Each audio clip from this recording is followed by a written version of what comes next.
ਸਤਿ ਸ਼੍ਰੀ ਅਕਾਲ ਜੀ। ਪੰਜਾਬੀ ਰੇਡੀਓ ਤੇ ਪੰਜਾਬੀ ਟੀਵੀ USA ਵੇਖ ਸੁਣ ਰਹੇ ਸਾਰੇ ਸਰੋਤਿਆਂ ਦਾ ਬਹੁਤ-ਬਹੁਤ ਸਵਾਗਤ ਹੈ। ਇਸ ਸਮੇਂ ਦੇ ਵਿਸ਼ੇਸ਼ ਪ੍ਰੋਗਰਾਮ ਖਬਰ ਤੇ ਨਜ਼ਰ ਦੇ ਵਿੱਚ ਪ੍ਰੋਗਰਾਮ ਦੇ ਵਿੱਚ ਦੇਸ਼ ਵਿਦੇਸ਼ ਦੇ ਨਾਲ ਜੁੜੀਆਂ ਹੋਈਆਂ ਕਈ ਅਹਿਮ ਖਬਰਾਂ ਤੇ ਪਾਈਦਾ ਚਾਨਣਾ ਤੇ ਖਬਰਾਂ ਦਾ ਵਿਸ਼ਲੇਸ਼ਣ ਕਰਨ ਦੇ ਲਈ ਸਾਥ ਹੁੰਦਾ ਹੈ ਸੀਨੀਅਰ ਪੱਤਰਕਾਰ ਮਿੰਟੂ ਗੁਰਸਰੀਆ ਜੀ ਦਾ। ਸੋ ਕਰਦੇ ਹਾਂ ਉਹਨਾਂ ਦਾ ਪ੍ਰੋਗਰਾਮ ਦੇ ਵਿੱਚ ਸਵਾਗਤ। ਬਹੁਤ-ਬਹੁਤ ਸਵਾਗਤ ਹੈ ਜੀ। ਸ਼ੁਕਰੀਆ ਸਾਰਿਆਂ ਨੂੰ। ਸਤਿ ਸ੍ਰੀ ਅਕਾਲ ਜੀ। ਸਤਿ ਸ਼੍ਰੀ ਅਕਾਲ ਜੀ। ਸੋ ਰੁਕ ਕਰੀਏ ਖਬਰਾਂ ਦਾ ਤਾਂ ਸਭ ਤੋਂ ਪਹਿਲੀ ਖਬਰ ਤੇ ਜੇਕਰ ਚੱਲੀਏ ਤਾਂ ਪਾਇਓ ਚਾਨਣਾ। ਕਹਿੰਦੇ ਚੋਣਾਂ ਦਾ ਮਾਮਲਾ ਪਹੁੰਚ ਗਿਆ ਹਾਈ ਕੋਰਟ। ਗੁਰਪ੍ਰੀਤ, ਕਦੇ ਕਦੇ ਇਉਂ ਲੱਗਦਾ ਹੈ ਕਿ ਸਾਡੀਆਂ ਜਿਹੜੀਆਂ ਸਥਾਨਕ ਚੋਣਾਂ ਨੇ, ਖਾਸ ਤੌਰ ਤੇ ਪੂਰੇ ਇੰਡੀਆ ਦੀ ਗੱਲ ਕਰ ਲਈਏ, ਕੁਝ ਅਪਵਾਦ ਹੋਣਗੇ ਕੁਝ ਸਟੇਟਾਂ, ਪਰੰਤੂ ਬਹੁਤੇ ਸਟੇਟਾਂ ਦਾ ਔਰ ਆਪਣੇ ਪੰਜਾਬ ਦੇ ਲਿਹਾਜ਼ ਨਾਲ ਗੱਲ ਕਰੀਏ ਤਾਂ ਇਹ ਜਿਹੜੀਆਂ ਸਥਾਨਕ ਚੋਣਾਂ ਨੇ, ਚਾਹੇ ਆਪਾਂ ਪੰਚਾਇਤ ਨੂੰ ਲੈਂਦੇ ਹਾਂ, ਚਾਹੇ ਲੋਕਲ ਬਾਡੀਜ਼ ਨੂੰ ਲੈਂਦੇ ਹਾਂ, ਤੇ ਚਾਹੇ ਬਲਾਕ ਸੰਮਤੀ ਤੇ ਜ਼ਿਲ੍ਹਾ ਪ੍ਰੀਸ਼ਦ ਨੂੰ ਲੈਂਦੇ ਹਾਂ, ਇਹ ਸੱਚੀਓ ਤਮਾਸ਼ਾ ਬਣ ਕੇ ਰਹਿ ਗਈਆਂ ਨੇ ਕਿ ਜਿਹਦੇ ਹੱਥ ਤਾਕਤ ਹੁੰਦੀ ਹੈ। ਤੁਸੀਂ ਅੱਜ ਵੇਖੋ ਬਲਤੇਜ ਪੰਨੂ ਪ੍ਰੈਸ ਕਾਨਫਰੰਸ ਕਰਦੇ ਨੇ, ਉਹ ਡਾਟਾ ਲੈ ਕੇ ਆਏ ਆ। ਪੱਤਰਕਾਰ ਨੇ, ਪੁਰਾਣੇ ਪੱਤਰਕਾਰ, ਤੁਹਾਨੂੰ ਪਤਾ ਹੈ, ਤੇ ਬੜੇ ਲੰਮੇ ਸਮੇਂ ਤੋਂ ਪੱਤਰਕਾਰਤਾ ਕਰਦੇ ਆਏ ਆ।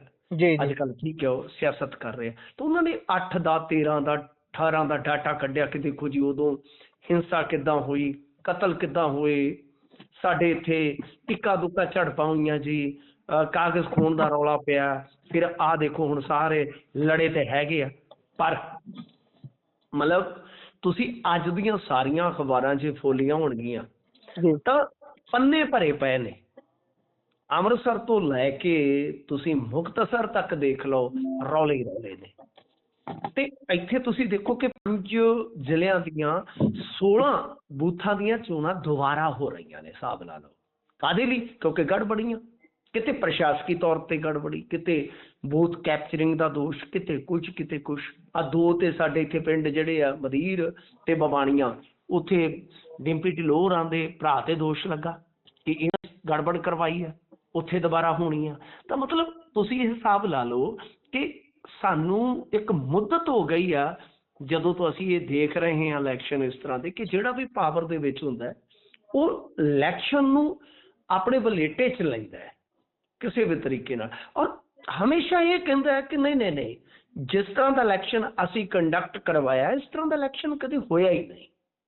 ਸੋ ਇਹ ਮੇਰੇ ਵਾਸਤੇ ਬਹੁਤ ਇੱਕ ਦੁਖਦ ਗੱਲ ਹੈ। ਗੁਰਪ੍ਰੀਤ, ਮੈਂ ਤੁਹਾਨੂੰ ਇੱਕ ਚੀਜ਼ ਹੋਰ ਦੱਸਣੀ ਚਾਹੁੰਦਾ। ਆਪਾਂ ਮੂਲ ਖਬਰ ਵੱਲ ਪਰਤੀਏ ਜੀ।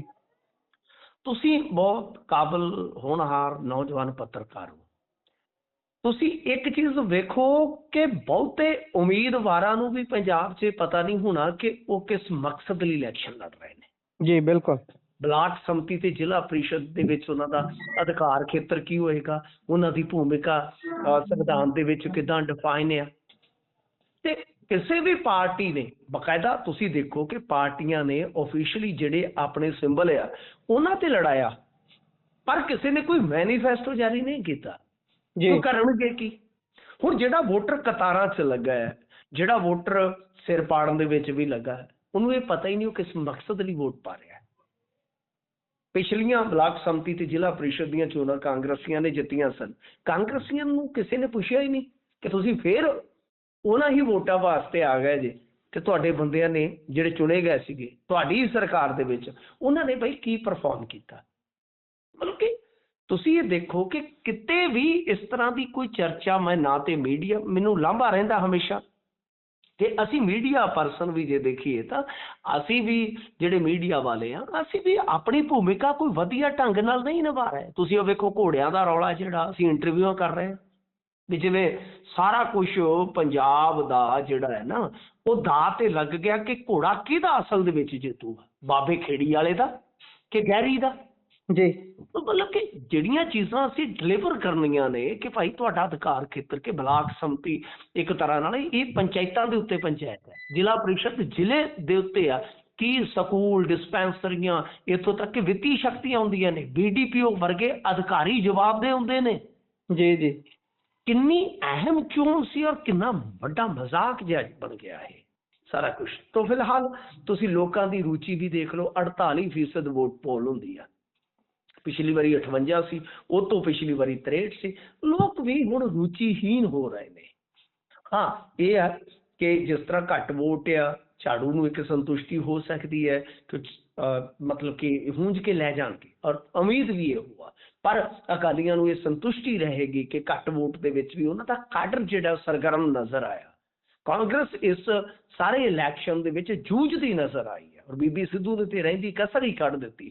ਤਾਂ ਮਤਲਬ ਕਿ ਇਹ ਸਾਰਾ ਜਿਹੜਾ ਇਲੈਕਸ਼ਨ ਦਾ ਪ੍ਰੋਸੈਸ ਤੁਸੀਂ ਦੇਖੋਗੇ ਕਿ ਕਿਸ ਤਰ੍ਹਾਂ ਵਿੱਚ ਆਡੀਓ ਦਾ ਰੌਲਾ ਪੈਂਦਾ ਹੈ, ਕਿਸ ਤਰ੍ਹਾਂ ਕਾਗਜ਼ ਖੋਣ ਦਾ ਰੌਲਾ ਪੈਂਦਾ, ਕਿਸ ਤਰ੍ਹਾਂ ਕਾਗਜ਼ ਰੱਦ ਕਰਵਾਉਣ ਦਾ ਰੌਲਾ ਪੈਂਦਾ, ਕਿਸ ਤਰ੍ਹਾਂ ਬੂਥ ਕੈਪਚਰਿੰਗ ਦਾ ਰੌਲਾ ਪੈਂਦਾ, ਕਿਸ ਤਰ੍ਹਾਂ ਮਤਲਬ ਕਿ ਹਿੰਸਾ ਦੀਆਂ ਘਟਨਾਵਾਂ ਵਾਪਰਦੀਆਂ। ਔਰ ਅਸੀਂ ਫਿਰ ਵੀ ਜੇ ਸਰਕਾਰੀ ਚਸ਼ਮੇ ਦੇ ਵਿੱਚੋਂ ਵੇਖਦੇ ਹਾਂ ਤਾਂ ਐਵਰੀਥਿੰਗ ਇਜ਼ ਓਕੇ, ਉਹ ਸਾਰਾ ਕੁਝ ਠੀਕ ਨਜ਼ਰ ਆਉਂਦਾ। ਤਾਂ ਗੱਲ ਇਹ ਆ ਕਿ ਬਹੁਤ ਵੱਡੇ ਪੱਧਰ ਤੇ ਕੱਲ ਕੁੱਟਮਾਰ ਦੀਆਂ ਘਟਨਾਵਾਂ, ਲੜਾਈ ਝਗੜਿਆਂ ਦੀਆਂ ਘਟਨਾਵਾਂ, ਕਈ ਥਾਈਂ ਲੋਕ ਲਹੂ ਲੁਹਾਨ ਹੋਏ ਨੇ। ਪਰ ਜੇ ਤੁਸੀਂ ਸਰਕਾਰੀ ਧਿਰ ਦੇ ਚਸ਼ਮੇ ਚੋਂ ਵੇਖੋਗੇ ਤਾਂ ਉਹ ਕਹਿਣਗੇ ਕੋਈ ਵੀ ਗਲਤ ਨਹੀਂ, ਜੇ ਦੂਜਿਆਂ ਦੇ ਰਾਜ ਦੇ ਵਿੱਚ ਤੇ ਬੰਦੇ ਮਰ ਜਾਂਦੇ ਸਨ।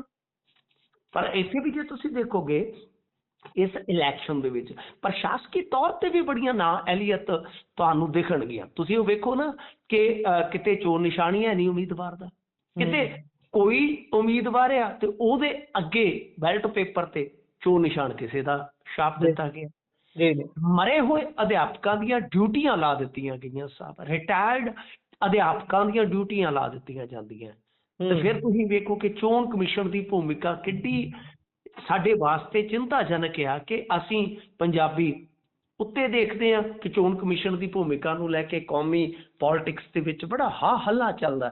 ਸਾਡਾ ਇੱਥੇ ਦਾ ਚੋਣ ਕਮਿਸ਼ਨ ਕੀ ਕਰ ਰਿਹਾ ਸੀਗਾ ਕਿ ਭਾਈ ਉਹ ਜਿਹੜੀ ਆਡੀਓ ਜਿਹਦੀ ਤੁਰੰਤ ਫੌਰੀ ਤੌਰ ਤੇ ਜਾਂਚ ਪੜਤਾਲ ਹੋਣੀ ਚਾਹੀਦੀ ਸੀਗੀ, ਤਾਂ ਉਹ ਆਡੀਓ ਦਾ ਰੌਲਾ ਕਿੱਥੋਂ ਤੱਕ ਹੁਣ ਪਹੁੰਚਿਆ ਹੋਇਆ। ਤਾਂ ਖੈਰ ਜੇ ਆਪਾਂ ਗੱਲ ਕਰੀਏ ਕਿ ਇਹ ਇਲੈਕਸ਼ਨ ਦਾ ਰੌਲਾ ਰੱਪਾ ਇੱਕ ਵਾਰੀ ਸਮਾਪਤ ਹੋ ਗਿਆ, ਪਰ ਉਸ ਤੋਂ ਬਾਅਦ ਵੀ ਕੰਮ ਚੱਲਦਾ ਪਿਆ।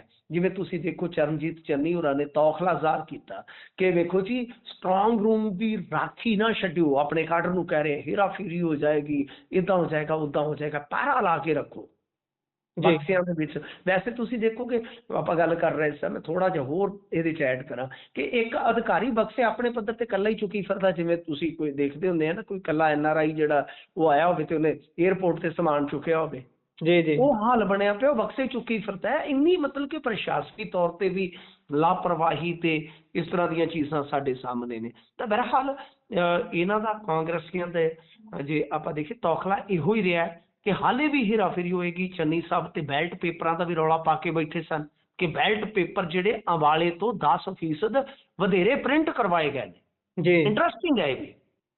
ਸੋ ਮਤਲਬ ਕਿ ਇਸ ਤਰ੍ਹਾਂ ਦੇ ਰੌਲੇ ਰੱਪੇ ਦੇ ਦਰਮਿਆਨ ਹੁਣ ਤਾਜ਼ਾ ਖਬਰ ਜਿਹਦੀ ਸ਼ੁਰੂਆਤ ਤੁਸੀਂ ਕੀਤੀ ਸੀ ਜਿਹਦੀ, ਤੇ ਮੈਂ ਉਹ ਤੁਹਾਨੂੰ ਸਾਰੇ ਘਟਨਾਕ੍ਰਮ ਤੇ ਲੈ ਗਿਆ, ਤਾਂ ਗੁਸਤਾਖੀ ਲਈ ਮਾਫੀ ਵੀ ਚਾਹੁੰਦਾ। ਤਾਂ ਦੇਖੋ ਇਹਦੇ ਵਿੱਚ ਇੱਕ ਜਨਹਿਤ ਪਟੀਸ਼ਨ ਜਿਹੜੀ ਅੱਜ ਦਾਇਰ ਕਰ ਦਿੱਤੀ ਗਈ ਆ, Punjab and Haryana high court 'ਚ ਪਟੀਸ਼ਨ ਦਾਇਰ ਕੀਤੀ ਗਈ ਆ, ਤਾਂ ਜਿਹਦੇ ਵਿੱਚ 17 ਨੂੰ ਜਿਹੜੀ ਹੋਣੀ ਆ ਗਿਣਤੀ, ਕਿਉਂਕਿ 14 ਨੂੰ ਵੋਟਾਂ ਪਈਆਂ, ਅੱਜ 15 ਤਰੀਕ, 17 ਨੂੰ ਜਿਹੜੀ ਗਿਣਤੀ ਹੋਣੀ ਆ, ਉਹਦੇ ਮੱਦੇਨਜ਼ਰ ਇਹ ਮੰਗ ਕੀਤੀ ਗਈ ਆ ਕਿ ਜੋ ਕਾਊਂਟਿੰਗ ਹੈ ਉਸਦੀ ਸਮੁੱਚੀ ਪ੍ਰਕਿਰਿਆ ਦੀ ਵੀਡੀਓਗ੍ਰਾਫੀ ਹੋਣੀ ਚਾਹੀਦੀ ਆ। ਮਤਲਬ ਕਿ ਵੀਡੀਓਗ੍ਰਾਫੀ ਦੀ ਮੰਗ ਕੀਤੀ ਗਈ ਆ ਕਿ ਇਹਦੇ ਵਿੱਚ ਵੀਡੀਓਗ੍ਰਾਫੀ ਤੋਂ ਇਲਾਵਾ ਸਟੋਰੇਜ, ਐਕਸੈਸ ਅਤੇ ਜਵਾਬਦੇਹੀ ਜਿਹੜੀ ਹੈ ਨਾ ਉਹ ਰੈਗੂਲੇਟ ਕਰਨ ਦੇ ਲਈ ਤੇ ਇੱਕ ਸਮਾਨ ਜੋ ਜ਼ਰੂਰਤ ਦੀ ਗਾਈਡਲਾਈਨ ਹੈ ਉਹ ਬਣਾ ਕੇ ਸਾਨੂੰ ਪੇਸ਼ ਕੀਤੀ ਜਾਵੇ, ਮਤਲਬ ਕਿ ਦਿੱਤੀ ਜਾਵੇ। ਤਾਂ ਇਹ ਜਿਹੜੀ ਪਟੀਸ਼ਨ ਆ ਇਹ ਕਾਂਗਰਸ ਪ੍ਰਧਾਨ ਰਾਜਾ ਵੜਿੰਗ ਜੀ ਨੇ ਦਾਇਰ ਕੀਤੀ ਹੈ। ਇੰਟਰਸਟਿੰਗ ਗੱਲ ਆ ਕਿ ਜਿਸ ਵੇਲੇ ਇਹ ਇਲੈਕਸ਼ਨ ਹੋ ਰਹੇ ਸਨ, ਗਿੱਦੜਵਾਹੇ 'ਚ ਰੌਲਾ ਪੈ ਰਿਹਾ ਸੀ, ਰਾਜਾ ਵੜਿੰਗ ਆਪਣੇ ਹਲਕੇ 'ਚ ਨਹੀਂ ਸੀ, ਉਹ ਦਿੱਲੀ ਸੀਗੇ। ਇਹ ਵੀ ਇੱਕ ਇੰਟਰਸਟਿੰਗ ਗੱਲ ਆ ਕਿ ਵਾਰ-ਵਾਰ ਲਾਈਵ ਹੋ ਰਹੇ ਸੀ, ਵਾਰ-ਵਾਰ ਆਪਣੇ ਜਿਹੜੇ ਉਹਨਾਂ ਦੇ ਕਾਰਕੁਨ ਆ, ਵਰਕਰ ਆ, ਉਹਨਾਂ ਦੇ ਵਿੱਚ ਹੌਸਲਾ ਭਰ ਰਹੇ ਸੀ ਕਿ ਮੈਂ ਆਊਂਗਾ ਜੀ, ਇੱਦਾਂ ਹੋਊਗਾ, ਉੱਦਾਂ ਹੋਊਗਾ। ਤਾਂ ਉਹਨਾਂ ਨੇ ਵੈਸੇ ਇਸ ਗੱਲ ਦੀ ਪਹਿਲਾਂ ਹੀ ਕਿਤੇ ਨਾ ਕਿਤੇ ਸੰਕੇਤਕ ਹਾਮੀ ਭਰ ਦਿੱਤੀ ਸੀ ਕਿ ਉਹ ਹਾਈ ਕੋਰਟ ਪਹੁੰਚਣਗੇ। ਤਾਂ ਹਾਈ ਕੋਰਟ ਇਹ ਮਾਮਲਾ ਇੱਕ ਵਾਰੀ ਫੇਰ ਗੁਰਪ੍ਰੀਤ ਪਹੁੰਚ ਗਿਆ ਹੈ। ਤੋ ਮੈਂ ਚਾਹਾਂਗਾ ਜੇ ਕੋਈ ਇਲੈਕਸ਼ਨ ਦੇ ਮੁਤਲਕ ਤੁਹਾਡਾ ਕੋਈ ਹੋਰ ਸਵਾਲ ਹੈ, ਮੈਂ ਵੈਸੇ ਤੇ ਸਾਰੇ ਪਾਸਿਓਂ ਕਵਰ ਕਰਨ ਦਾ ਯਤਨ ਕੀਤਾ, ਜੇ ਤੁਹਾਡਾ ਕੋਈ ਹੋਰ ਸਵਾਲ ਰਹਿ ਗਿਆ ਹੋਵੇ ਤਾਂ ਤੁਸੀਂ ਦੱਸ ਸਕਦੇ ਹੋ, ਆਪਾਂ ਉਹਦੇ ਤੇ ਵੀ ਕੋਈ ਗੱਲ ਕਰਨੀ ਚਾਹਾਂਗੇ ਤੇ ਜ਼ਰੂਰ ਕਰ ਸਕਦੇ। ਜੀ ਨਹੀਂ, ਆਪਾਂ ਇਸ ਤੋਂ ਹੁਣ ਅੱਗੇ ਵਧਦੇ ਹਾਂ, ਗੱਲ ਰਮਿੰਦਰ ਆਮਲਾ ਹੋਣਾ ਦੀ ਕਰਦੇ ਹਾਂ। ਇਹ ਵੈਸੇ ਤਾਂ ਬੜੇ ਤਰ੍ਹਾਂ ਦੇ ਤੌਖਲੇ ਨੇ ਵੀ ਭਾਈ ਹੁਣ ਚੋਣਾਂ ਦਾ ਲਾਗਾ ਆਉਂਦਾ ਜਾਂਦਾ ਹੈ, ਤਾਂ ਇਹ ਤਾਂ ਕਈ ਜਗ੍ਹਾ ਆਉਣਗੇ। ਪੈ ਗਈ ਜੀ ਰੇਡ ਕਹਿੰਦੇ ਉਹਨਾਂ ਤੇ ਵੀ। ਦੇਖੋ ਰਮਿੰਦਰ ਆਮਲਾ ਜਿਹੜੇ ਆ ਨਾ, ਉਹ ਕਾਰੋਬਾਰੀ ਆ, ਤਗੜੇ ਕਾਰੋਬਾਰੀ ਆ।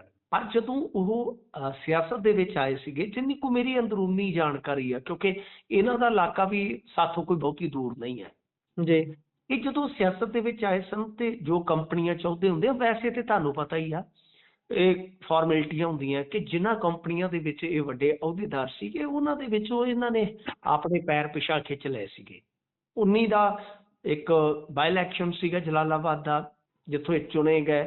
ਪਾਵਰਫੁਲ ਬੰਦੇ ਆ, ਐਸੀ ਗੱਲ ਨਹੀਂ ਗੁਰਪ੍ਰੀਤ, ਬਹੁਤ ਮਤਲਬ ਕਿ ਦੌਲਤਮੰਦ ਬੰਦੇ ਆ ਤੇ ਦਿਲ ਵਾਲੇ ਵੀ ਆ। ਜੀ ਆਂਦੇ ਹੁੰਦੇ ਕਿ ਦੌਲਤ ਤੇ ਬਹੁਤ ਬੰਦਿਆਂ ਕੋਲ ਹੋ ਸਕਦੀ ਹੈ ਤੇ ਦਿਲ ਟਾਵੇਂ ਟਾਵੇਂ ਕੋਲ ਹੁੰਦਾ। ਤੁਸੀਂ ਦੇਖਿਆ ਹੋਣਾ ਪਿਛਲੇ ਸਮੇਂ ਦੇ ਦੌਰਾਨ ਸੋਸ਼ਲ ਮੀਡੀਆ ਤੇ ਮੈਂ ਵੀ ਉਹ ਪਾਈ ਸੀਗੀ ਪੋਸਟ, ਕਿਉਂਕਿ ਉਹਦੇ ਵਿੱਚ ਇੱਕ ਕੰਟਰੋਵਰਸੀ ਹੋ ਗਈ ਸੀਗੀ।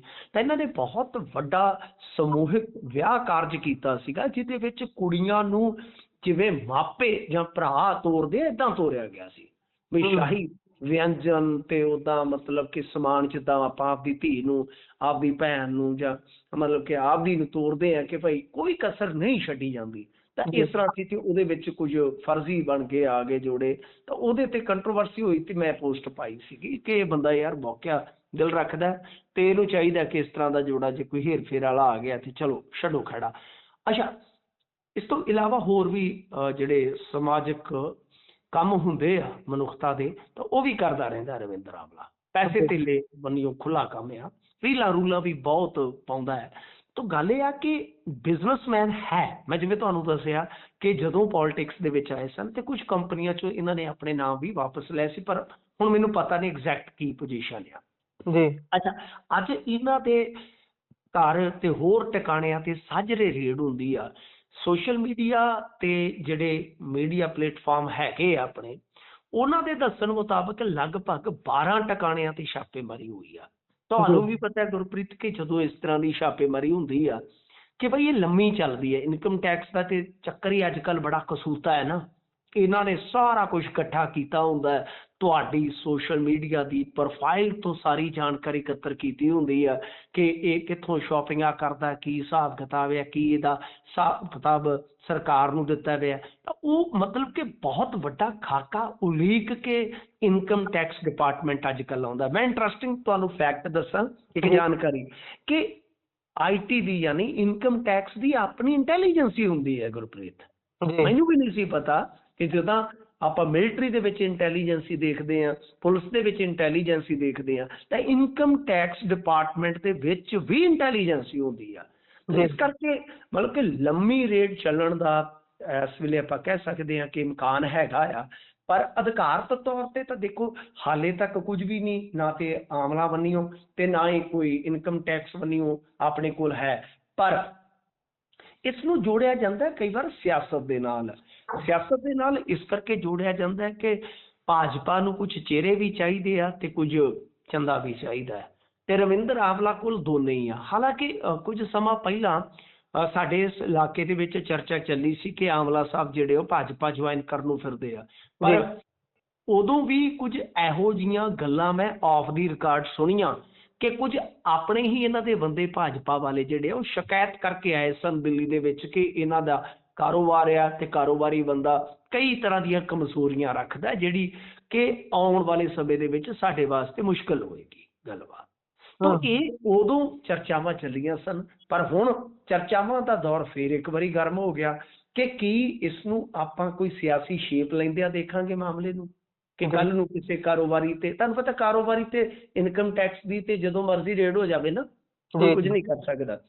ਪਰ ਕਿਤੇ ਨਾ ਕਿਤੇ ਇਸ ਗੱਲ ਦੀ ਵੀ ਸੰਭਾਵਨਾ ਜਿਹੜੀ ਆ ਪ੍ਰਗਟਾਈ ਜਾਂਦੀ ਹੈ ਕਿ ਹੋ ਸਕਦਾ ਰਵਿੰਦਰ ਆਮਲਾ ਕੱਲ ਨੂੰ ਭਾਰਤੀ ਜਨਤਾ ਪਾਰਟੀ ਜੁਆਇਨ ਕਰਦੇ ਨਜ਼ਰ ਆਉਣ, ਕਿਉਂਕਿ ਇਹ ਫਾਈਲਾਂ ਤੋਂ ਬਾਅਦ ਕਮਲ ਦਾ ਫੁੱਲ ਵੀ ਖਿਲਾ ਦਿੰਦੇ ਹੁੰਦੇ ਆ ਨਾ। ਜੀ ਜੀ, ਵਾਸ਼ਿੰਗ ਮਸ਼ੀਨ ਕੋਲ ਹੀ ਰੱਖੀ ਹੈ। ਹਾਂਜੀ ਹਾਂਜੀ ਜੀ ਜੀ ਜੀ। ਉਹ ਇਸ ਤੋਂ ਅੱਗੇ ਜੇਕਰ ਚੱਲੀਏ ਤਾਂ ਤੁਸੀਂ ਭਾਜਪਾ 'ਚ ਜਾਣ ਵਾਲਿਆਂ ਦੀ ਗੱਲ ਤਾਂ ਕਰ ਲਈ ਵੀ ਸੰਭਾਵਨਾ ਹੈਗੀ ਹੈ, ਪਰ ਭਾਜਪਾ ਤੋਂ ਮੁੜ ਆਉਣ ਵਾਲਿਆਂ ਦੀ ਗੱਲ ਕਰ ਲੈਂਦੇ ਆ। ਕਈ ਲੋਕ ਵੈਸੇ ਕਹਿ ਚੁੱਕੇ ਨੇ, ਹਲਕਾ ਹਲਕਾ ਇਸ਼ਾਰਾ ਕਰ ਚੁੱਕੇ ਨੇ ਵੀ ਕੈਪਟਨ ਸਾਹਿਬ ਨੂੰ ਵਾਪਸ ਲਿਆਓ, ਕੈਪਟਨ ਸਾਹਿਬ ਦਾ ਤਜਰਬਾ ਵਰਤਾਂਗੇ, ਉੱਧਰ ਤਾਂ ਨਹੀਂ ਵਰਤਿਆ ਜਾਂਦਾ। ਉਹ ਆਪ ਹੀ ਦੱਸੀ ਜਾਂਦੇ ਨੇ ਭਾਈ ਮੇਰੀ ਕੋਈ ਪੁੱਛ ਪੜਤੀਤ ਨਹੀਂ ਹੈਗੀ, ਕਾਂਗਰਸ 'ਚ ਮਾਹੌਲ ਖਾਸਾ ਵਧੀਆ ਸੀ।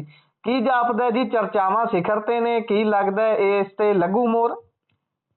ਗੁਰਪ੍ਰੀਤ, ਗੱਲ ਇਹ ਆ ਕਿ ਸਿਆਸਤ ਦੇ ਵਿੱਚ ਕੀ ਹੋਣਾ ਆ ਤੇ ਉਹਦਾ 100% ਅੰਦਾਜ਼ਾ ਆਪਣੇ ਤੋਂ ਕਈ ਵਾਰ ਨਹੀਂ ਲਾਇਆ ਜਾਂਦਾ। ਪ੍ਰਨੀਤ ਕੌਰ ਜੀ ਦਾ ਵੀ ਅੱਜ ਬਿਆਨ ਆਇਆ, ਉਹਨਾਂ ਨੇ ਇਹਨਾਂ ਗੱਲਾਂ ਨੂੰ, ਗੁੰਜਾਇਸ਼ਾਂ ਨੂੰ ਰੱਦ ਕੀਤਾ ਹੈ। ਪਰ ਗੱਲ ਇਹ ਆ ਕਿ ਕੈਪਟਨ ਸਾਹਿਬ ਤੋਂ ਤੁਸੀਂ ਕਿਹਾ ਕਿ ਤਜਰਬੇ ਦਾ ਕੰਮ ਲਿਆ ਜਾਣਾ ਚਾਹੀਦਾ, ਤੇ ਉਹ ਤੇ ਅਡਵਾਨੀ ਦੇ ਤਜਰਬੇ ਤੋਂ ਕੰਮ ਨਹੀਂ ਲੈਂਦੇ।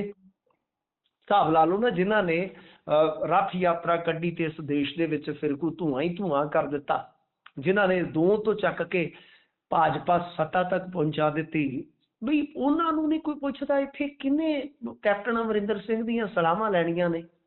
ਤੇ ਇਸ ਕਰਕੇ ਕੈਪਟਨ ਅਮਰਿੰਦਰ ਸਿੰਘ, ਜਿਹੜੇ ਕਿ ਤੁਹਾਨੂੰ ਪਤਾ ਗੜਸ ਨਾਲ ਰਾਜਨੀਤੀ ਕਰਦੇ ਆਏ ਆ, ਕਾਂਗਰਸ ਦੇ ਵਿੱਚ ਉਹਨਾਂ ਦਾ ਗਲਬਾ ਰਿਹਾ। ਮੈਂ ਵੇਖਿਆ ਕਿ ਜਦੋਂ ਪ੍ਰਤਾਪ ਸਿੰਘ ਬਾਜਵਾ ਪ੍ਰੈਜ਼ੀਡੈਂਟ ਬਣਾ ਦਿੱਤੇ ਗਏ ਸਨ, ਤਾਂ ਉਸ ਵੇਲੇ ਕੈਪਟਨ ਅਮਰਿੰਦਰ ਸਿੰਘ ਨੇ ਕਿਸ ਤਰ੍ਹਾਂ ਮੁਖਾਲਫਤ ਕੀਤੀ, ਕਿਸ ਤਰ੍ਹਾਂ ਲਾਮਬੰਦੀ ਕੀਤੀ, ਕਿਸ ਤਰ੍ਹਾਂ ਇਹਨਾਂ ਨੇ ਮੋਰਚਾ ਖੋਲ ਕੇ ਤੇ ਬਾਜ਼ੀ ਆਪਣੇ ਹੱਥ 'ਚ ਕੀਤੀ, ਤੇ ਫਿਰ ਤੁਹਾਨੂੰ ਉਹ ਇੱਕ ਵੇਲੇ ਮੁੱਖ ਮੰਤਰੀ ਬਣਦੇ ਨਜ਼ਰ ਆਏ। ਪਰ ਮੇਰਾ ਇਹ ਮੰਨਣਾ ਹੈ ਕਿ ਕੈਪਟਨ ਅਮਰਿੰਦਰ ਸਿੰਘ ਨੂੰ, ਠੀਕ ਆ, ਈਗੋ ਤੇ ਸੱਟ ਤੇ ਮਹਿਸੂਸ ਹੋਈ ਹੋਵੇਗੀ ਜਦੋਂ ਇਹਨਾਂ ਨੂੰ ਗੱਦੀ ਤੋਂ ਲਾਇਆ ਗਿਆ, ਪਰ ਕਿਸੇ ਨੇ ਇਹਨਾਂ ਨੂੰ ਕਾਂਗਰਸ ਛੱਡਣ ਵਾਸਤੇ ਤੇ ਨਹੀਂ ਸੀ ਨਾ ਕਿਹਾ। ਜੀ ਬਿਲਕੁਲ। ਤਾਂ ਇਹਨਾਂ ਨੂੰ ਕਾਂਗਰਸ ਛੱਡਣ ਲੱਗਿਆਂ ਸੋਚਣਾ ਚਾਹੀਦਾ ਸੀਗਾ ਕਿ ਕੀ ਤੁਹਾਡਾ ਜੋ ਤਜਰਬਾ ਹੈ ਜਾਂ ਰਾਜਨੀਤਿਕ ਤੁਹਾਡੀ ਆਕਾਂਖਿਆ ਹੈ ਉਹਦੇ ਮੁਤਾਬਕ ਅੱਗਿਓਂ ਮਿਲ ਜਾਏਗਾ। ਤਾਂ ਫਿਰ ਇਹਦਾ ਮਤਲਬ ਇਹ ਆ ਕਿ ਕੈਪਟਨ ਅਮਰਿੰਦਰ ਸਿੰਘ ਦਾ ਜਿਹੜਾ ਤਜਰਬਾ ਹੈ ਨਾ, ਉਹ ਇੰਨੇ ਕਾਬਲ ਨਹੀਂ ਹੈ ਕਿ ਬਈ ਉਹ ਇਹ ਫੈਸਲਾ ਕਰ ਪਾਉਂਦਾ ਕਿ ਬਈ ਮੈਂ ਜਿੱਧਰ ਜਾ ਰਿਹਾ ਉਹ ਰਸਤਾ ਦਰੁਸਤ ਹੈ। ਤਾਂ ਇਹਦਾ ਮਤਲਬ ਇਹ ਆ ਕਿ ਤਜਰਬਾ ਸਹੀ ਫੈਸਲੇ ਲੈਣ ਦੇ ਵਿੱਚ ਨਾਕਾਮ ਰਿਹਾ। ਪਹਿਲੀ ਗੱਲ ਤੇ ਹੈ। ਦੂਜੀ ਗੱਲ ਇਹ ਆ ਕਿ ਹੁਣ ਦੇਖੋ, ਕਾਂਗਰਸ ਦੇ ਵਿੱਚ ਉਹਨਾਂ ਦਾ ਵੈਲਕਮ ਹੋ ਸਕਦਾ, ਉਹਦਾ ਇੱਕ ਵੱਡਾ ਕਾਰਨ ਹੈ ਕਿ ਉਹ ਵੈਲ ਨੋਨ ਫੇਸ ਨੇ। ਕਾਂਗਰਸ ਦੇ ਵਿੱਚ ਆਉਣਗੇ ਤਾਂ ਚਰਚਾ ਮਿਲੇਗੀ, ਉਹਨਾਂ ਦਾ ਆਪਣਾ ਥੋੜਾ ਵੋਟ ਬੈਂਕ ਅੱਜ ਵੀ ਪੂਰੇ ਪੰਜਾਬ 'ਚ ਹੈਗਾ, ਤੇ ਪਟਿਆਲੇ ਜ਼ਿਲ੍ਹੇ ਦੇ ਵਿੱਚ ਤੇ ਉਹਨਾਂ ਦਾ ਪੂਰਾ ਜ਼ੋਰ ਹੈ ਜੀ। ਅੱਛਾ, ਇਸ ਤੋਂ ਇਲਾਵਾ ਜੇ ਤੁਸੀਂ ਵੇਖੋਗੇ ਤਾਂ ਤਜਰਬੇ ਦੀ ਗੱਲ ਹੈ ਜਿਹੜੀ ਕਿ ਪੰਜਾਬ ਦੇ ਲਿਹਾਜ਼ ਨਾਲ ਉਹਨਾਂ ਦਾ ਤਜਰਬਾ ਵਰਤਿਆ ਜਾ ਸਕਦਾ, ਪਰ ਉਹ ਹੁਣ ਪਾਵਰਫੁਲ ਫੇਸ ਤੇ ਨਹੀਂ ਰਹਿਣਗੇ ਕਾਂਗਰਸ ਦੇ ਵਿੱਚ। ਹਾਂ, ਮੈਂ ਜਿਵੇਂ ਤੁਹਾਨੂੰ ਕਿਹਾ ਕਿ ਹਾਂ, ਭਾਜਪਾ ਨਾਲੋਂ ਬਿਹਤਰ ਪੁੱਛਗਿੱਛ ਹੋ ਸਕਦੀ ਹੈ ਉਹਨਾਂ ਦੀ। ਕਿਉਂ? ਕਿਉਂਕਿ ਸੋਨੀਆ ਗਾਂਧੀ ਦੇ ਉਹ ਅੱਜ ਵੀ ਨਜ਼ਦੀਕ ਆ ਗਏ ਨੇ। ਬੀਬੀ ਸੋਨੀਆ ਗਾਂਧੀ ਨਾਲ ਉਹਨਾਂ ਦੀ ਅੱਛੀ ਹੈ। ਰਾਜੀਵ ਗਾਂਧੀ ਤੋਂ ਬਾਅਦ ਬੀਬੀ ਸੋਨੀਆ ਗਾਂਧੀ ਨਾਲ ਬਹੁਤ ਅੱਛੀ ਸੀ। ਤੇ ਉਹ ਗੱਲ ਇਹ ਆ ਕਿ ਠੀਕ ਆ, ਕੈਪਟਨ ਅਮਰਿੰਦਰ ਸਿੰਘ ਨੇ ਵੀ ਕਦੇ ਸੋਨੀਆ ਗਾਂਧੀ ਦੇ ਖਿਲਾਫ ਕਦੇ ਇੱਕ ਅਲਫਾਜ਼ ਵੀ ਨਹੀਂ ਕੱਢਿਆ, ਤੁਸੀਂ ਵੇਖਿਆ ਹੋਣਾ। ਤਾਂ ਠੀਕ ਆ, ਕਾਂਗਰਸ ਦੇ ਵਿੱਚੋਂ ਵੀ ਵਿਰੋਧ ਨਹੀਂ ਹੋਏਗਾ ਜ਼ਿਆਦਾ। ਪਰੰਤੂ ਗੱਲ ਇਹ ਆ ਕਿ ਮੈਨੂੰ ਨਹੀਂ ਲੱਗਦਾ ਕਿ ਕੈਪਟਨ ਅਮਰਿੰਦਰ ਸਿੰਘ ਵਾਸਤੇ ਪੰਜਾਬੀ ਰਾਜਨੀਤੀ 'ਚ ਹੁਣ ਬਹੁਤਾ ਕੁਝ ਬਚਿਆ, ਚਾਹੇ ਉਹ ਭਾਜਪਾ 'ਚ ਰਹਿਣ ਚਾਹੇ ਕਾਂਗਰਸ 'ਚ ਰਹਿਣ। ਮੇਰੇ ਨਜ਼ਰੀਏ ਦੇ ਮੁਤਾਬਕ, ਮੇਰੇ ਜਾਵੀਏ ਤੇ ਜੇ ਪੁੱਛੋਗੇ ਤੇ ਹਾਲ ਉਹਨਾਂ ਦਾ ਲਗਭਗ ਇੱਕੋ ਜਿਹਾ ਹੀ ਰਹਿਣਾ। ਹਾਂ, ਬੀਬੀ ਜੈਇੰਦਰ ਕੌਰ ਆ, ਉਹਨਾਂ ਨੂੰ ਫਾਇਦਾ ਵੱਧ ਘੱਟ ਹੋ ਸਕਦਾ ਭਾਜਪਾ 'ਚ ਜਾਂ ਕਾਂਗਰਸ ਦੇ ਵਿੱਚ। ਪਰ ਕੈਪਟਨ ਅਮਰਿੰਦਰ ਸਿੰਘ ਦੇ ਲਿਹਾਜ਼ ਨਾਲ ਗੱਲ ਕਰੀਏ ਤੇ ਹੁਣ ਤੇ ਬਈ ਮਤਲਬ ਸਮਾਂ ਜਿਹੜਾ ਨਾ ਉਹ ਬਹੁਤ ਜ਼ਿਆਦਾ ਵਹਿ ਗਿਆ ਜੀ।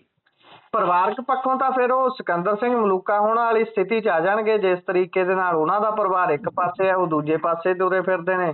ਤੇ ਜੇਕਰ ਇਹ ਸ਼ਿਫਟ ਕਰਦੇ ਨੇ ਵੀ ਉਹ ਵੀ ਸਥਿਤੀ ਇੱਕ ਰਹੂਗੀ, ਉਹ ਵੀ ਕਾਊਂਟ ਹੋਣਗੀਆਂ ਚੀਜ਼ਾਂ ਵੀ ਭਾਈ ਪਰਿਵਾਰ ਸਾਰਾ। ਸਿਆਸਤ ਦੇ ਵਿੱਚ ਸੰਭਾਵਨਾ ਹਰੇਕ ਤਰ੍ਹਾਂ ਦੀ ਰਹਿੰਦੀ ਹੈ। ਇਹ ਵੀ ਹੈ ਕਿ ਉਹ ਆਪ ਕੱਲ ਨੂੰ ਕਾਂਗਰਸ 'ਚ ਆ ਜਾਣ ਤੇ ਉਹਨਾਂ ਦੀ ਸੁਪਤਨੀ ਤੇ ਉਹਨਾਂ ਦੀ ਬੇਟੀ ਜਿਹੜੀ ਹੈ ਉਹ ਭਾਜਪਾ 'ਚ ਰਹਿਣ। ਇਹ ਵੀ ਤੁਸੀਂ ਜੋ ਕਹਿਣਾ ਚਾਹੁੰਦੇ ਹੋ, ਇਹ ਵੀ ਹੋ ਸਕਦਾ। ਪ੍ਰਤਾਪ ਸਿੰਘ ਬਾਜਵਾ ਦੀ ਫੈਮਿਲੀ ਨੂੰ ਵੀ ਨਾ ਭੁੱਲ ਗਏ ਨਾ ਕਿ ਉਹਨਾਂ ਦੇ ਵੀ ਭਰਾਤਾ ਜਿਹੜੇ ਆ ਉਹ ਭਾਜਪਾ 'ਚ, ਔਰ ਸੁਖਬੀਰ ਸਿੰਘ ਬਾਦਲ ਦੇ ਵੀ ਜਿਹੜੇ ਕਜ਼ਨ ਬ੍ਰਦਰ ਆ, ਤੁਸੀਂ ਦੇਖੋ ਕਿ ਉਹ ਇਸ ਵੇਲੇ ਭਾਜਪਾ 'ਚ ਨੇ।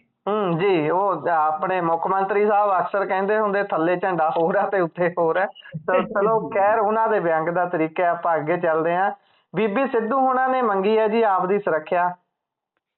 ਜੀ, ਅੱਜ ਜੇ ਆਪਾਂ ਵੇਖੀਏ ਤੇ ਤਨਜ਼ ਵੀ ਆਇਆ ਅਖਬਾਰਾਂ ਦੇ ਵਿੱਚ, ਕੈਪਟਨ ਅਮਰਿੰਦਰ ਸਿੰਘ ਦੇ ਸ਼ਹਿਰ ਤੋਂ ਹੀ ਆਪਾਂ ਕਹਿ ਲਈਏ ਕਿ ਜਿਹੜੇ ਗਾਂ ਮੁੱਖ ਮੰਤਰੀ ਬਣੇ ਭਗਵੰਤ ਮਾਨ ਜੀ, ਬੜੇ ਤੁਸੀਂ ਕਿਹਾ ਕਿ ਉਹਨਾਂ ਦੇ ਵਿਅੰਗਾਤਮਕ ਜਿਹੜੇ ਬਿਆਨ ਹੁੰਦੇ ਨੇ ਵੇਖਣ ਵਾਲੇ ਹੁੰਦੇ, ਤਾਂ ਉਹਨਾਂ ਦੇ ਇੱਕ ਤਨਜ਼ ਇਉਂ ਕੱਸਿਆ ਕਿ ਇਹ ਲੀਡਰ ਪਹਿਲਾਂ ਬੋਲ ਲੈਂਦੇ ਆ, ਫਿਰ ਮੇਰੇ ਕੋਲ ਆ ਜਾਂਦੇ ਕਿ ਸਿਕਿਉਰਿਟੀ ਦੇ ਦਿਓ, ਕਿਉਂਕਿ ਬੀਬੀ ਸਿੱਧੂ ਨੇ ਪਿਛਲੇ ਦਿਨੀ ਇੱਕ ਗੱਲ ਕਹੀ ਸੀਗੀ ਕਿ ਜੇ ਮੇਰੇ ਨਾਲ ਕੁਝ ਵੱਧ ਘੱਟ ਹੁੰਦਾ ਹੈ ਤਾਂ ਫਿਰ ਉਹਦੇ ਜ਼ਿੰਮੇਵਾਰ ਸੀਐਮ ਸਾਹਿਬ ਹੋਣਗੇ। ਜੀ ਤਾਂ ਉਹਨਾਂ ਨੇ ਇਸ ਤਰ੍ਹਾਂ ਦਾ ਤੰਜ਼ ਕੱਸਿਆ, ਪਰ ਮੇਰੇ ਖਿਆਲ ਦੇ ਨਾਲ ਥੋੜਾ ਸੀਰੀਅਸਲੀ ਲੈਣ ਦੀ ਜ਼ਰੂਰਤ ਹੈ, ਕਿਉਂਕਿ ਬੀਬੀ ਸਿੱਧੂ ਉਹ ਵੀ ਹਾਲੇ ਸਿਆਸਤ ਦੇ ਵਿੱਚ ਸਰਗਰਮ ਨੇ। ਤੇ ਜੇ ਮੰਨ ਲਓ ਸੀਐਮ ਸਾਹਿਬ ਦੇ ਘਰਦਿਆਂ ਨੂੰ ਇੰਨੀ ਸਿਕਿਉਰਿਟੀ ਦਿੱਤੀ ਜਾ ਸਕਦੀ ਹੈ, ਉਹਨਾਂ ਦੇ ਮਾਤਾ ਜੀ ਨੂੰ, ਉਹਨਾਂ ਦੀ ਭੈਣ ਜੀ ਨੂੰ, ਉਹਨਾਂ ਦੀ ਸੁਪਤਨੀ ਨੂੰ ਤਾਂ ਚਲੋ ਮਿਲਣੀ ਹੈ, ਤਾਂ ਭਾਈ ਠੀਕ ਆ। ਇੱਥੇ ਬਹੁਤ ਚਾਚੀਆਂ ਮਾਸੀਆਂ ਨੂੰ ਸਿਕਿਉਰਿਟੀ ਮਿਲੀ ਹੋਈ ਆ, ਮਾਸੜ ਫੁੱਫੜਾ ਨੂੰ ਮਿਲੀ ਹੋਈ ਆ। ਜੇ ਕਿਸੇ ਨੂੰ ਜ਼ਰੂਰਤ ਹੈ ਤਾਂ ਹਲਕਾ ਤੰਜ਼ ਨਹੀਂ ਕੱਸਣਾ ਚਾਹੀਦਾ। ਮੈਂ ਉਹਦਾ ਇੱਕ ਕਾਰਨ ਦੱਸਦਾ ਕਿ ਤੁਸੀਂ ਅੱਗੇ ਮੂਸੇਵਾਲਾ ਹੱਤਿਆਕਾਂਡ ਦੇ ਵਿੱਚ ਖਮਿਆਜ਼ਾ ਭੁਗਤ ਚੁੱਕੇ ਹੋ। ਜੀ ਕੱਲ ਨੂੰ ਅਵੀ ਨਵੀ ਹੋ ਜਾਂਦੀ ਹੈ ਤਾਂ ਇਹ ਤੁਹਾਡੇ ਅੱਜ ਦੇ ਤੰਜ਼ ਜਿਹੜੇ ਆ ਨਾ, ਉਹ ਤੁਹਾਡੇ ਵਾਸਤੇ ਬਿਪਤਾ ਦਾ ਸਬਬ ਬਣ ਸਕਦੇ ਨੇ ਗੁਰਪ੍ਰੀਤ। ਜੀ ਕਿਉਂਕਿ ਬਿਲਕੁਲ ਉਹ ਮੁੱਖ ਮੰਤਰੀ ਨੇ। ਸਾਡੀ ਮੰਨ ਲਓ ਕੱਲ ਨੂੰ ਮੈਨੂੰ ਕੁਝ ਹੁੰਦਾ ਹੈ ਮਹਿਸੂਸ, ਤਾਂ ਮੈਂ ਮੁੱਖ ਮੰਤਰੀ ਸਾਹਿਬ ਨੂੰ ਪਹੁੰਚ ਕਰਾਂਗਾ ਨਾ, ਕਿਉਂਕਿ ਉਹ ਮੇਰੇ ਮੁੱਖ ਮੰਤਰੀ ਨੇ। ਜੀ ਜੀ ਬੇਸ਼ੱਕ ਅਸੀਂ ਆਲੋਚਕ ਹੋ ਸਕਦੇ ਹਾਂ, ਅਸੀਂ ਮਤਲਬ ਨੀਤੀਗਤ ਉਹਨਾਂ ਦੀ ਆਲੋਚਨਾ ਕਰਦੇ ਹੋ ਸਕਦੇ ਹਾਂ, ਪਰ ਜੇ ਮੈਨੂੰ ਖਤਰਾ ਆਏਗਾ ਤਾਂ ਉਹ ਮੇਰੇ ਕਸਟੋਡੀਅਨ ਨੇ, ਜੀ ਉਹ ਪੰਜਾਬ ਦੇ ਨੰਬਰ 1 ਅਗਵਾਈ ਕਰਤਾ ਨੇ। ਤਾਂ ਅਸੀਂ ਉਹਨਾਂ ਨੂੰ ਹੀ ਕਹਾਂਗੇ ਕਿ ਮਾਨ ਸਾਹਿਬ ਸਾਨੂੰ ਬਚਾਓ, ਕਿਉਂਕਿ ਜਾਨ ਮਾਲ ਦਾ ਜ਼ਿੰਮਾ ਤੁਹਾਡੇ ਸਿਰ ਤੇ ਹੈ। ਮੇਰੇ ਖਿਆਲ ਦੇ ਨਾਲ ਇਹ ਚੀਜ਼ਾਂ ਹਲਕੇ 'ਚ ਲੈਣ ਵਾਲੀਆਂ ਨਹੀਂ ਹੁੰਦੀਆਂ ਗੁਰਪ੍ਰੀਤ। ਮੈਂ ਇਸ ਨੂੰ ਕਹਿ ਲਓ ਕਿ ਗੈਰ ਗੰਭੀਰ ਰਾਜਨੀਤੀ ਕਹਿਣਾ ਕਿ ਕੋਈ ਮੌਕਾ ਹੁੰਦਾ ਹੈ ਜਿੱਥੇ ਤੁਹਾਨੂੰ ਗੰਭੀਰਤਾ ਨਾਲ ਟਿੱਪਣੀ ਕਰਨ ਦੀ ਜ਼ਰੂਰਤ ਹੁੰਦੀ ਹੈ। ਤੁਸੀਂ ਕਹੋ ਕਿ ਹਾਂਜੀ ਅਸੀਂ ਰਿਵਿਊ ਕਰਾਂਗੇ, ਠੀਕ ਹੈ, ਮੇਰਾ ਜ਼ਿੰਮਾ ਬਣਦਾ ਹੈ। ਕੋਈ ਵਿਰੋਧੀ ਧਿਰ ਦਾ ਵੀ ਹੈ, ਮੇਰੇ ਬਾਰੇ ਕੋਈ ਕੀ ਕਹਿੰਦਾ ਡਜ਼ਨਟ ਮੈਟਰ। ਜੇਕਰ ਰਿਵਿਊ ਦੇ ਵਿੱਚ ਪਾਇਆ ਜਾਂਦਾ ਕਿਸੇ ਨੂੰ ਜ਼ਰੂਰਤ ਹੈ ਤਾਂ ਅਸੀਂ ਜ਼ਰੂਰ ਸਿਕਿਉਰਿਟੀ ਦੇਵਾਂਗੇ, ਪਰ ਅਸੀਂ ਫਾਲਤੂ ਕਿਸੇ ਨੂੰ ਸਿਕਿਉਰਿਟੀ ਨਹੀਂ ਦੇਵਾਂਗੇ। ਤੇ ਮੇਰੇ ਖਿਆਲ ਦੇ ਨਾਲ ਇਹ ਜਿਹੜਾ ਬਿਆਨ ਆ ਉਹ ਕਾਫੀ ਹੱਦ ਤੱਕ ਕਹਿ ਲਓ ਕਿ ਮਿਆਰੀ ਬਣ ਜਾਂਦਾ। ਤੇ ਜਦੋਂ ਇਸ ਤਰ੍ਹਾਂ ਦੀ ਗੱਲ ਆਪਾਂ ਕਰਦੇ ਹਾਂ ਤਾਂ ਫਿਰ ਉੱਥੇ ਮੁੱਖ ਮੰਤਰੀ ਸਾਹਿਬ ਦੇ ਬਿਆਨ ਨੂੰ ਕਿਹਾ ਜਾਂਦਾ ਹੈ ਕਿ ਕਦੇ ਵੀ ਸੀਰੀਅਸ ਨਹੀਂ ਹੁੰਦੇ, ਨਾਨ ਸੀਰੀਅਸ ਮੁੱਖ ਮੰਤਰੀ ਨੇ। ਜੀ ਇਸ ਤੋਂ ਅੱਗੇ ਚੱਲੀਏ ਤਾਂ ਉਧਰ ਕਾਂਗਰਸ ਨੇ ਦਿੱਲੀ ਦੇ ਵਿੱਚ ਇੱਕ ਵੱਡੀ ਰੈਲੀ ਕੀਤੀ ਹੈ ਜੀ। ਖਾਸ ਤੌਰ ਤੇ ਕਹਿੰਦੇ ਸਾਰੀ ਦੀ ਸਾਰੀ ਰੈਲੀ ਕੇਂਦਰਿਤ ਸੀ ਇਹ ਇਲੈਕਟੋਰਲ ਸਿਸਟਮ ਨੂੰ ਲੈ ਕੇ, ਈਵੀਐਮ ਨੂੰ ਲੈ ਕੇ, ਵੋਟ ਚੋਰੀ ਦੇ ਮਾਮਲੇ ਨੂੰ ਲੈ ਕੇ। ਪਰ ਜੇਕਰ ਇਹ ਰੈਲੀ ਦੀ ਸਾਰੀ ਗੱਲਬਾਤ ਨੂੰ ਦੇਖੀਏ ਤਾਂ ਕੀ ਲੱਗਦਾ ਹੁਣ ਕਾਂਗਰਸ ਨੇ ਧਾਰ ਲਿਆ ਵੀ ਆਉਂਦੀਆਂ ਹਰੇਕ ਚੋਣਾਂ ਨੂੰ ਅਸੀਂ ਤਕਰੀਬਨ ਵੋਟ ਚੋਰੀ ਦੇ ਮੁੱਦੇ ਤੇ ਹੀ ਲੜਨਾ? ਗੁਰਪ੍ਰੀਤ ਮੇਰੇ ਖਿਆਲ ਦੇ ਨਾਲ ਇਸ ਰੈਲੀ ਤੇ ਰੈਲੀ ਦੇ ਵਿੱਚ ਹੋਏ ਭਾਸ਼ਣਾਂ ਨੂੰ ਜਿਸ ਤਰੀਕੇ ਨਾਲ ਸਮਝਣਾ ਚਾਹੀਦਾ ਸੀ, ਉਹਨਾਂ ਦਾ ਵਿਸ਼ਲੇਸ਼ਣ ਹੋਣਾ ਚਾਹੀਦਾ ਸੀ। ਪੰਜਾਬੀ ਮੀਡੀਆ ਤਾਂ ਛੱਡੋ, ਪੂਰਾ ਕੌਮੀ ਮੀਡੀਆ ਨਹੀਂ ਕਰ ਸਕਿਆ। ਇੱਕ ਤੇ ਕਵਰੇਜ ਬੜੀ ਘੱਟ, ਸੀਮਤ ਤੇ ਬੜੀ ਮਤਲਬ ਜਿੱਦਾਂ ਕਹਿ ਲਓ ਨਾ ਸਾਜ਼ਿਸ਼ੀ ਜਿਹੀ ਮਿਲੀ ਆ। ਸੈਕਿੰਡ ਕਿ ਚਰਚਾ ਜਿਹੜੀ ਆ ਵਿਸ਼ਲੇਸ਼ਕਾਂ ਨੇ ਕੀਤੀ ਹੈ, ਪਰ ਬਹੁਤ ਥੋੜੇ ਪੱਧਰ ਦੀ ਕੀਤੀ ਹੈ, ਛੋਟੇ ਪੱਧਰ ਦੀ ਕੀਤੀ ਆ। ਹੁਣ ਇਸ ਰੈਲੀ ਨੂੰ ਜੇ ਤੁਸੀਂ ਦੇਖੋਗੇ ਤਾਂ ਇੱਕ ਤੇ ਇਹ ਆ, ਇਹਦੇ 'ਚ ਪੁਆਇੰਟ ਜਿਹੜਾ ਤੁਸੀਂ ਨੋਟ ਕਰ ਸਕਦੇ ਹੋ ਕਿ ਇਹ ਰੈਲੀ ਜਿਹੜੀ ਆ ਕੱਲੀ ਕਾਂਗਰਸ ਦੀ ਰੈਲੀ ਬਣ ਕੇ ਰਹਿ ਗਈ। ਤੇ ਭੀੜ ਚੰਗੀ ਸੀ, ਅੱਛੀ ਖਾਸੀ ਸੀ, ਰਾਮਲੀਲਾ ਮੈਦਾਨ ਸੀ। ਉੱਥੇ ਤੁਸੀਂ ਪਹਿਲਾਂ ਹੀ ਦੇਖੋ ਕਿ ਕੀ ਇੱਕ ਨੈਰੇਟਿਵ ਬਣਾਇਆ ਜਾ ਰਿਹਾ ਸੀ ਕਿ ਜਦੋਂ ਆਮ ਤੌਰ ਤੇ ਪਰੰਪਰਾ ਕੀ ਕਹਿੰਦੀ ਆ ਕਿ ਜਿਹੜਾ ਮੋਸਟ ਸੀਨੀਅਰ ਹੁੰਦਾ ਹੈ ਨਾ ਉਹਨੂੰ ਬਾਅਦ 'ਚ ਬੁਲਵਾਇਆ ਜਾਂਦਾ, ਹਮੇਸ਼ਾ ਉਹਦਾ ਭਾਸ਼ਣ ਬਾਅਦ 'ਚ ਹੁੰਦਾ ਹੈ। ਤਾਂ ਜਦੋਂ ਮੰਚ ਸੰਚਾਲਕ ਸੁਰਜੇਵਾਲ ਸਾਹਿਬ ਨੇ ਖੜਗੇ ਸਾਹਿਬ ਨੂੰ ਸ਼ੁਰੂਆਤ 'ਚ ਬੁਲਾ ਲਿਆ ਤਾਂ ਤੁਸੀਂ ਦੇਖੋਗੇ ਰਾਹੁਲ ਗਾਂਧੀ ਨੇ ਟੋਕ ਕੇ ਆਪਣੇ ਆਪ ਦਾ ਭਾਸ਼ਣ ਪਹਿਲਾਂ ਕਰਵਾਇਆ, ਯਾਨੀ ਉਹਨਾਂ ਦੀ ਸੀਨੀਅਰਿਟੀ ਨੂੰ ਪੇਸ਼ ਕੀਤਾ ਗਿਆ। ਫਿਰ ਜਦੋਂ ਖੜਗੇ ਸਾਹਿਬ ਨੇ ਕਿਹਾ ਕਿ ਮੇਰੇ ਬੱਚੇ ਦਾ ਯਾਨੀ ਮੁੰਡੇ ਦਾ 20 ਘੰਟਿਆਂ ਦਾ ਆਪਰੇਸ਼ਨ ਚੱਲ ਰਿਹਾ ਬੰਗਲੌਰ 'ਚ, ਪਰ ਮੈਂ ਉੱਥੇ ਨਹੀਂ ਗਿਆ, ਇੱਥੇ ਆਉਣਾ ਮੇਰਾ ਜ਼ਰੂਰੀ ਸੀ, ਤਾਂ ਖੁਦ ਤੁਸੀਂ ਦੇਖੋ ਕਿ ਰਾਹੁਲ ਗਾਂਧੀ ਖਲੋ ਕੇ ਤਾੜੀ ਮਾਰਦੇ ਆ, ਫਿਰ ਸਾਰੇ ਮਾਰਦੇ। ਇਹ ਕੀ ਆ? ਫਿਰ ਖੜਗੇ ਸਾਹਿਬ ਇੱਕ ਗੱਲ ਬਹੁਤ ਵੱਡੀ ਕਹਿੰਦੇ ਕਿ ਅਸੀਂ 50 ਇਲੈਕਸ਼ਨ ਹਾਰ ਕੇ ਵੀ ਅੜੇ ਪਏ ਆ, ਪਰ ਜਿੱਦਣ ਗੁਜਰਾਤ ਲੌਬੀ ਇੱਕ ਵੀ ਇਲੈਕਸ਼ਨ ਹਾਰ ਗਈ, ਇਹ ਲੱਭਿਆ ਨਹੀਂ ਲੱਭਣੇ। ਇਹ ਬਿਆਨ ਮਤਲਬ ਕਿ ਦੇਖਣ ਵਾਲੇ ਆ ਨਾ। ਰਾਹੁਲ ਗਾਂਧੀ RSS ਤੇ ਚੋਟ ਕਰਦੇ ਆ ਕਿ ਭਾਗਵਤ ਕਹਿੰਦੇ ਆ ਅਸੀਂ ਸੱਤਿਆ ਦੀ ਗੱਲ ਕਰਦੇ ਆ, ਤਾਂ ਉਹ ਕਹਿੰਦੇ ਆ ਕਿ ਬਈ ਉਹ ਮਤਲਬ ਕਿ ਤੁਹਾਨੂੰ ਸੱਤਾ ਚਾਹੀਦੀ ਆ, ਸੱਤਿਆ ਤਾਂ ਤੁਸੀਂ ਮਨਾ ਸਕਦੇ ਹੋ, ਯਾਨੀ ਝੂਠ ਨੂੰ ਸੱਚ ਵੀ ਮਨਵਾ ਸਕਦੇ ਜੇ ਤੁਹਾਡੇ ਕੋਲ ਪਾਵਰ ਆ। ਫਿਰ ਪ੍ਰਿਯੰਕਾ ਗਾਂਧੀ ਉਹਨੇ ਤੇ ਸਿਰਾ ਹੀ ਲਾਤਾ, ਇੱਥੋਂ ਤੱਕ ਕਹਿ ਦਿੱਤਾ ਕਿ ਅੱਜ ਭਾਰਤ ਦਾ ਯੂਥ ਜਿਹੜਾ ਹੈ ਉਹ ਬਈ ਭਟਕਿਆ ਫਿਰਦਾ ਹੈ, ਨਸ਼ਿਆਂ 'ਚ, ਸੱਟੇਬਾਜ਼ੀ 'ਚ। ਤੇ ਸੱਟੇਬਾਜ਼ੀ ਦੀ ਇੱਕ ਐਪ ਪ੍ਰਧਾਨ ਮੰਤਰੀ ਦੇ ਦਫ਼ਤਰ 'ਚੋਂ ਚੱਲ ਰਹੀ ਸੀ, ਬਹੁਤ ਵੱਡੀ ਗੱਲ। ਈਵਨ ਦੈਟ ਕਿ ਚੋਣ ਕਮਿਸ਼ਨਰਾਂ ਦੇ ਨਾਮ ਲੈ ਕੇ ਪ੍ਰਿਯੰਕਾ ਗਾਂਧੀ ਨੇ ਪਹਿਲੀ ਵਾਰੀ ਕਿ ਇਹਨਾਂ ਦਾ ਹਿਸਾਬ ਕਿਤਾਬ ਹੋਵੇਗਾ ਤੇ ਨਾਅਰੇਬਾਜ਼ੀ ਵੀ ਹੋਵੇ। ਤਾਂ ਮਤਲਬ ਕਿ ਇਹ ਸਾਰਾ ਕੁਝ ਜਿਹੜਾ ਹੈ ਨਾ, ਇਸ ਨੂੰ ਜੇ ਆਪਾਂ ਥੋੜਾ ਗਹੀਨ ਤੇ ਮਹੀਨ ਵਿਸ਼ਲੇਸ਼ਣ ਦਈਏ ਤਾਂ ਮੇਰੇ ਖਿਆਲ ਦੇ ਨਾਲ ਮੈਸੇਜ ਦਿੱਤਾ ਜਾ ਰਿਹਾ ਹੈ ਕਿ ਨਰਿੰਦਰ ਮੋਦੀ ਇੱਕ ਤਾਂ ਉਹ ਅਜੇਤੂ ਨਹੀਂ ਹੈ, ਅਜਿੱਤ ਨਹੀਂ ਹੈ, ਹਰਾਏ ਜਾ ਸਕਦੇ ਆ। ਦੂਜਾ ਕਿ ਸ਼ਾਇਦ ਹੁਣ ਭੈਣ ਭਰਾ ਨੇ ਫੈਸਲਾ ਕਰ ਲਿਆ ਕਿ ਗੱਲ ਹੁਣ ਵਾਰ ਰੂਮ ਜਾਂ ਟਵਿੱਟਰ ਫੇਸਬੁੱਕ ਦੀ ਨਹੀਂ ਹੈ, ਸਾਨੂੰ ਮੈਦਾਨ 'ਚ ਨਿੱਤਰਨਾ ਹੀ ਪਵੇਗਾ। ਸੋ ਰੈਲੀ ਕਾਫੀ ਮਾਇਨੇ ਰੱਖਦੀ ਆ। ਆਪਾਂ ਇਹਦੇ ਤੇ ਅੱਗੇ ਵੀ ਗੱਲਬਾਤ ਕਰਦੇ ਰਹਾਂਗੇ, ਪਰ ਮੈਨੂੰ ਲੱਗਦਾ ਕਿ ਕਾਂਗਰਸ ਨੇ ਕਿਤੇ ਨਾ ਕਿਤੇ ਸੰਕੇਤ ਦੇ ਦਿੱਤੇ ਆ ਕਿ ਸ਼ਾਇਦ ਹੁਣ ਵੱਡੀ ਲੜਾਈ ਜਿਹੜੀ ਉਹ ਵਿੱਢੀ ਜਾ ਸਕਦੀ ਹੈ। ਜੀ ਸੋ ਪ੍ਰੋਗਰਾਮ ਦਾ ਸਮਾਂ ਇੱਥੇ ਹੁੰਦਾ ਸਮਾਪਤ। ਤੁਸੀਂ ਜੁੜੇ ਜਾਣਕਾਰੀਆਂ ਸਾਂਝੀਆਂ ਕੀਤੀਆਂ, ਬਹੁਤ ਬਹੁਤ ਧੰਨਵਾਦ। ਧੰਨਵਾਦ।